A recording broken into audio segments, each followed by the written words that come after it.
الحمد لله الملك الوهاب، هو أعلم حيث يجعل رسالته، ويختار لكل نبي حواريين وأصحاب.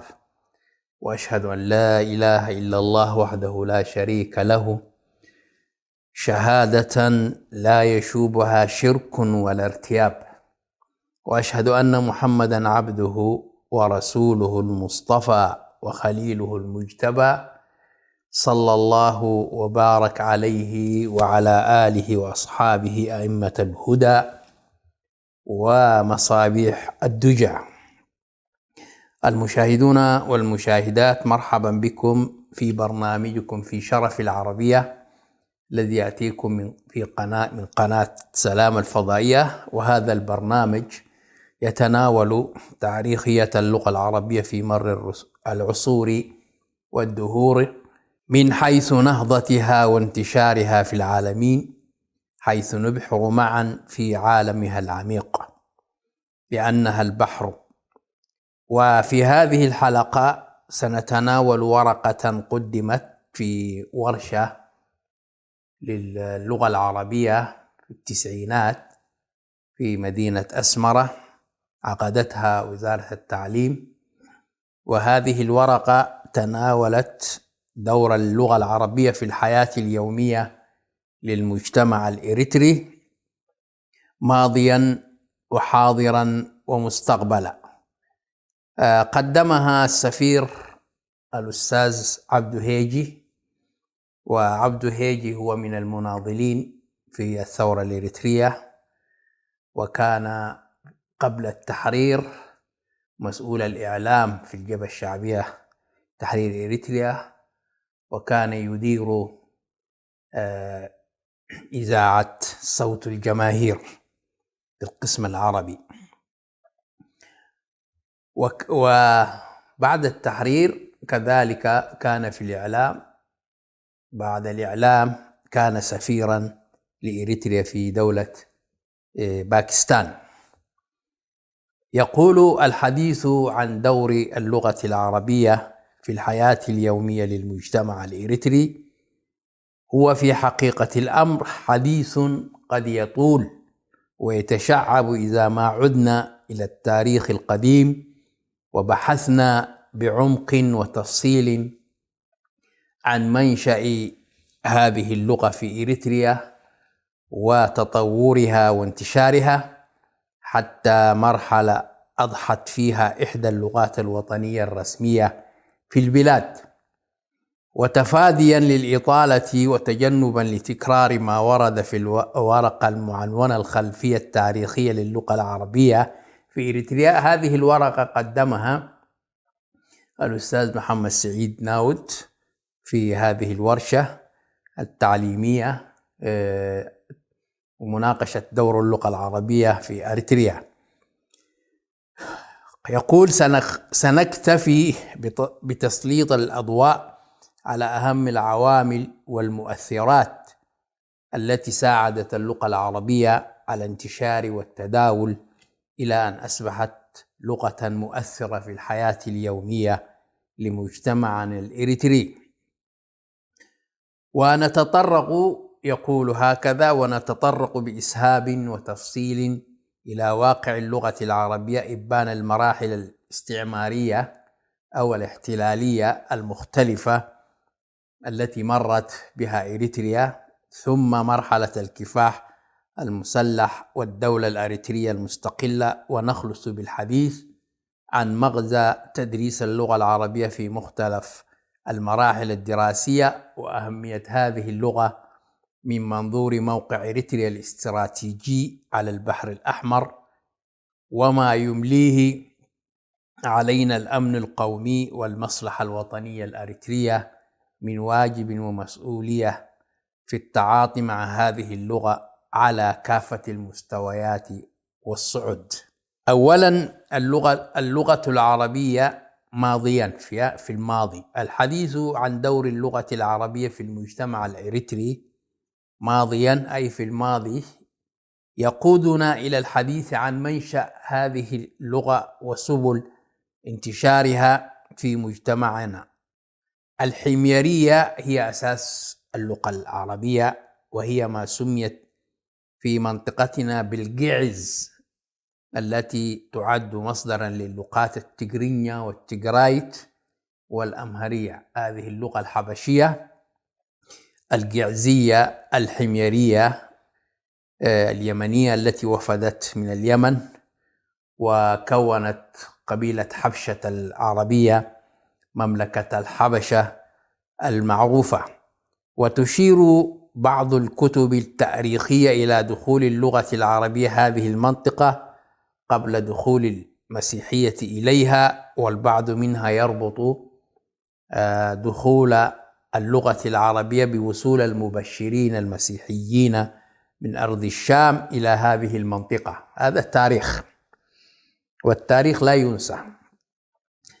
بيد أن السواد الأعظم من كتب التاريخ القديم منها والحديث تجمع على أن وصول المهاجرين الأوائل من أصحاب الرسول صلى الله عليه وسلم إلى نجاشي الحبشة أسحمة رضي الله عنه قبل هجرة الرسول صلى الله عليه وسلم إلى المدينة المنورة في عام 614 ميلادية، أي قبل نحو 1400 عام، والتي ضمت هذه القافلة الميمونة المهاجرة في سبيل الله إلى بلاد الحبشة كل من سيدنا عثمان بن عفان وجعفر بن أبي طالب والزبير بن العوام وما تلاها من الهجرات، أي الهجرة الأولى والهجرة الثانية. كانت النواة الأولى لمنشأ اللغة العربية في الساحة الجغرافية المعروفة اليوم بأريتريا. ومع بدء الفتوحات الإسلامية وما أفرزته هذه الفتوحات من خلافات وحروب وتشرد في شبه الجزيرة العربية، ازدادت هجرة العديد من المسلمين ولجوء حتى القريشيين على حد سواء إلى الضفة الأخرى من البحر الأحمر. استوطن هؤلاء في بادئ الأمر في الشواطئ، ثم مع مرور الزمن زحفوا نحو الهضبة واختلطوا بالسكان، ثم تزاوجوا وتكاثروا. ولقد لعبت جزر دهلك بحكم قربها من شواطئ شبه الجزيرة العربية دورا هاما كنقطة تجمع وانطلاق للهجرات العربية القديمة المتجهة صوب اليابسة باتجاه الشاطئ الأريتري. وكان من بين المهاجرين علماء دين ومشايخ أتوا لنشر التعاليم الإسلامية عبر إنشاء خلاوة قرآنية وبناء مساجد وعقد حلقات مواعظ وتدريس اللغة العربية. ومن بين أقدم المساجد التي أنشئت في إريتريا هو مسجد الشافعي في مدينة مصوع الذي بني في عام 800 ميلاد. وقبل مسجد الخلفاء الراشدين في أسمرة بني عام 900 هكذا. ومسجد الشيخ حمال الأنصاري بني في القرن الخامس عشر، وشهدت هذه الرقعة من الأرض تغولا في بادئ الأمر، ثم أتى إليها المصريون ومكثوا فيها لفترة طويلة. كانت هنالك الإمبراطورية العثمانية تساعد المسلمين في حربهم مع الأحباش النصارى، فكان لهم دور كذلك في نشر الإسلام. ثم أتى إليها المصريون ومكثوا فيها لفترة طويلة، ورغم الحروب والغزوات المتبادلة التي كانت سائدة وفيما تعرف اليوم بإريتريا والمناطق المتاخمة لها، إلا أن السلطة الفعلية في هذه الرقعة من الأرض كانت في أيدي الزعماء المحليين مثل كنتيباي في الساحل ودجلل وشوم في المنخفضات الغربية ونائب في سمهر وسلطان في المناطق العفرية. هذه كلها أتت بعد دخول الإسلام واللغة العربية في هذه المنطقة، وكذلك عد شيخ وعد سيدنا مصطفى كواجهات دينية.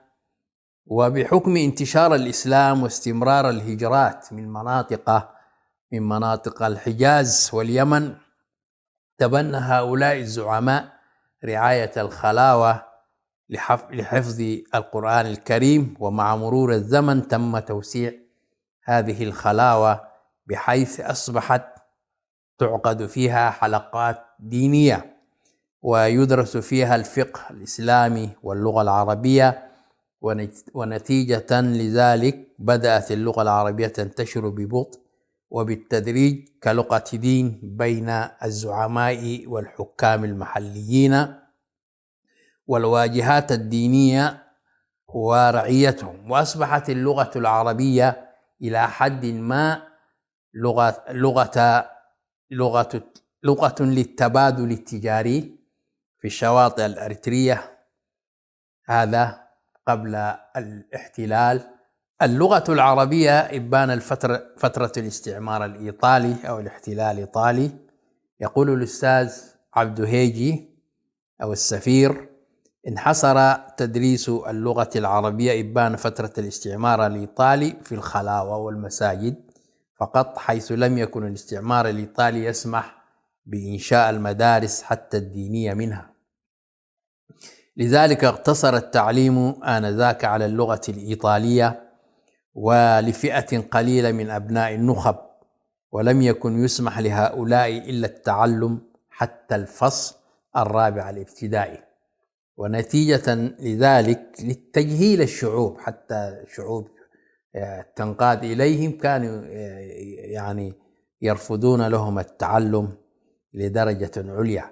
ونتيجة لذلك لم تحظى اللغة العربية كبقية اللغات الإريترية بالرعاية ولا بالاهتمام من قبل الإيطاليين، بيد أن الطرق الصوفية مثل الختمية والشاذلية والأحمدية والقادرية لعبت دورا مؤثرا في تلقين وتدريس اللغة العربية وتوسيع دائرة استخدامها.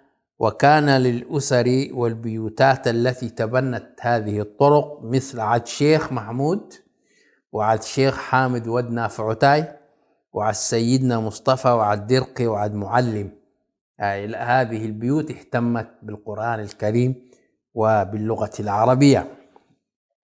وكذلك ملحين معين برا، هذه ملحين معين برا في مناطق الساهو، في مناطق الساهو وغيرها تأثير ودور في رعاية الخلاوة الدينية التي تدرس اللغة العربية، مما جعل هذه اللغة تستمر وتتوسع. إلى فاصل قصير مشاهدي الأعزاء ثم نعود إليكم.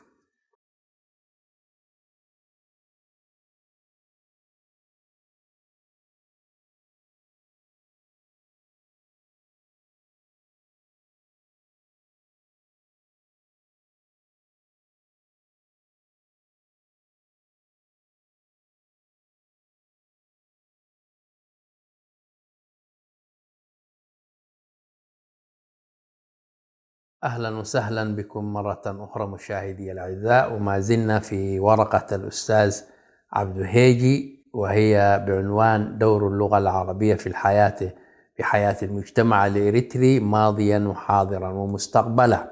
وهذه الورقة العلمية قدمت في مؤتمر للتعليم في التسعينات من القرن الماضي في مدينة أسمرة، ويتحدث فيها عن تاريخية اللغة العربية ودخول هذه اللغة العربية وتأثر المنطقة باللغة العربية في إريتريا.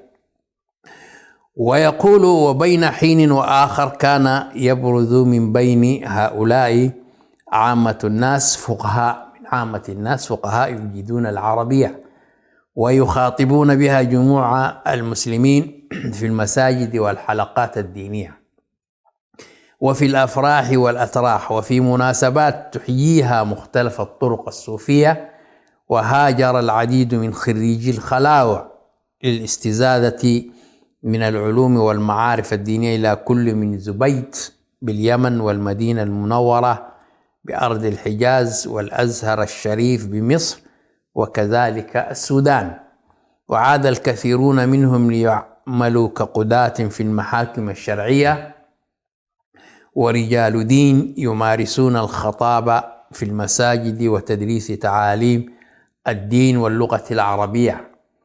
ومن بين العائدين الأوائل كان الشيخ إبراهيم المختار الذي عينته السلطات الإيطالية مفتي الديار، أول مفتي الديار الإريترية في عام 1936، والذي بدوره سعى إلى إنشاء المعاهد الدينية في المدن الأريترية.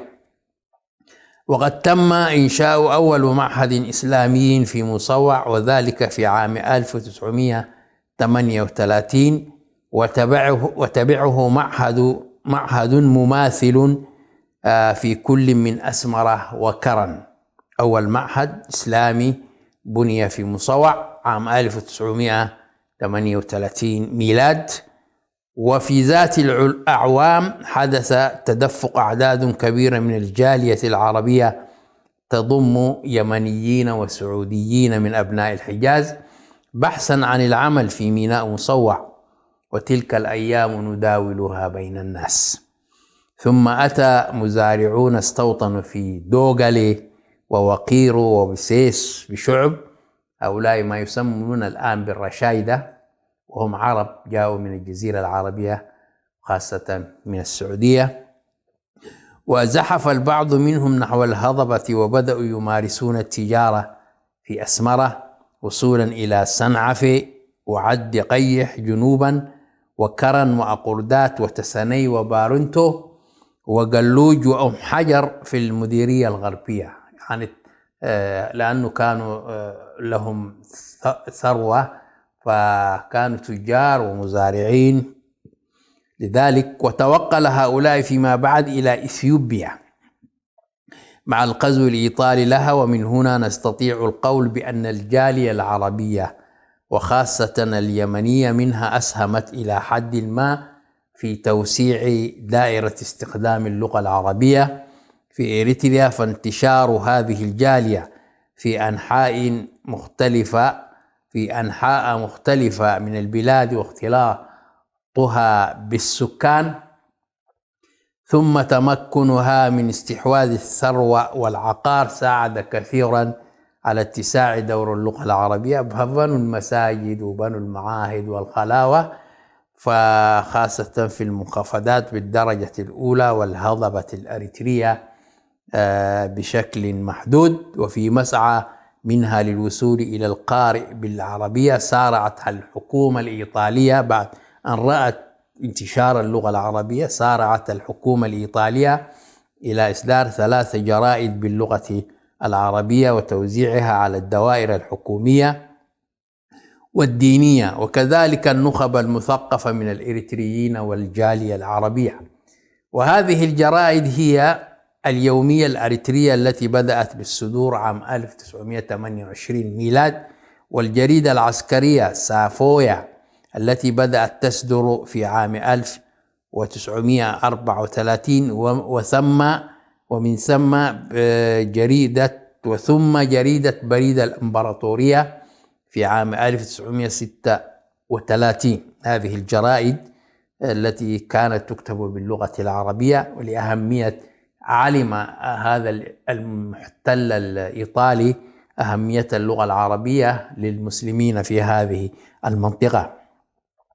وهذا إن دل على شيء فإنما يدل على أن اللغة العربية كانت قد بدأت دائرة استخدامها تتوسع بالتدريج إلى درجة أن الإيطاليين رغم عنصريتهم بدأوا الاهتمام بها بغرض التواصل مع السكان والتقرب إلى المسلمين والوصول إلى الجالية العربية والتأثير عليها. هذا تاريخ اللغة العربية في العهد الإيطالي أو في فترة الاحتلال الإيطالي. وأما اللغة العربية إبان فترة الاحتلال البريطاني انتعشت اللغة العربية في هذه الفترة، وهكذا يقول: وانتشرت وتوسعت دائرة استخدامها أكثر إبان فترة الاستعمار الإيطالي، أي الاحتلال، حيث منح الإنجليز السكان حيزا من حرية التعبير والتعليم والتجمع وتشكيل الأحزاب وإدارة شؤون البلاد والعباد إلى حد ما، مما أعطى اللغة العربية الفرصة أكثر من غيرها للتوسع والانتشار. ومنذ البداية سعى الإنجليز إلى استرضاء المسلمين بالتواصل والحوار مع الزعماء المحليين ورجال الدين والنخب المثقفة، وكذلك الجالية العربية في أريتريا. ولهذا الغرض أنشأ الإنجليز العديد من المدارس التي تدرس باللغة العربية، وجلبوا العشرات من المترجمين والمعلمين السودانيين الذين أسهموا بشكل مباشر في توسيع نطاق استخدام اللغة العربية على طول البلاد وعرضها. وقد استفاد الإنجليز من الإمكانات المالية للجالية العربية ونفوذها لاستمالة مواقف المسلمين وكسبهم إلى جانبهم. وفي ذات الوقت سمح الإنجليز للجالية العربية في أسمرة بإقامة مدارس أهلية خاصة بها، فأنشئت مدرسة الجالية العربية، والسميت الآن بعد التحرير إريتريا سميت بمدرسة الأمل الحكومية، وتوقفت بالتدريس باللغة العربية. فهذه الجالية أنشئت في عام 1942، وكانت تدرس الفترة الصباحية والمسائية، وتستوعب نحو 1400 طالبا حسب إحصائيات مدرسة الجالية العربية بأسمرة. ومنذ البداية كانت تدرس المنهج المصري، وأول من ساهم في إنشائها هم من الأغنياء العرب مثل نجيب يوسف جنبلاط، وهو لبناني الجنسية، وسعيد سالم باعقيل، ومحمد أبو بكر باخشب، وأحمد عبيد باجنيد، وأخيرا سالم باحبيش. هؤلاء اللي جاءوا من اليمن عرب أنشأوا هذه المدرسة. تولت إدارة المدرسة في بادئ الأمر بعثة سودانية، ثم أسندت الإدارة فيما بعد إلى بعثة الأزهر الشريف، وساهمت الجالية العربية فيما بعد في إقامة مدرسة إسلامية خيرية معروفة بإسلامية بالقرب من المقبرة الإسلامية في أخريا، والتي كانت مدرسة أكاديمية تدرس حتى المرحلة الإعدادية. كما سمح الإنجليز للميسورين من الجالية العربية بشراء الكثير من العقار لصالح الأوقاف الإسلامية في أسمرة ومصوع وكرن وغيرها. ومن هنا نقول إن أجواء الانفتاح النسبي والمناخ الحر الذي اتسم به العهد البريطاني آنذاك أوجد أرضية مناسبة وخصبة للزعماء المحليين والأعيان ورجال الدين والنخب المثقفة من الإريتريين المسلمين لجعل اللغة العربية لغة تواصل فيما بينهم، ولغة حوار ومخاطبة مع الإدارة البريطانية، ولغة اتصال بالعالم الخارجي وخاصة العالم العربي والإسلامي. وذات الأجواء كانت دافعا لإقامة المزيد من الخلاوة والمعاهد الدينية والمدارس الحكومية والأهلية التي تدرس اللغة العربية. ورافق هذه المرحلة أجواء سياسية غاية في الأهمية والتعقيد، حيث ساد على طول البلاد وعرضها جدل سياسي حاد فيما يتعلق بمستقبل إريتريا ومصيرها. وهنا كان للغة العربية دور كبير في تشكيل الوعي السياسي للمسلمين الأريتريين، بحكم أنها كانت لغة دين وتواصل وحوار، ولغة أجادها زعماء تلك الفترة للتأثير بها على الصعيد المحلي ولإسماع صوت أريتريا وشعبها للعالم الخارجي. ولما كانت الإدارة البريطانية تسعى جاهدة لاستقطاب المسلمين واستمالتهم إلى توجهاتها السياسية. إلى حلقة جديدة مشاهدي الأعزاء، استودعكم الله، السلام عليكم ورحمة الله وبركاته.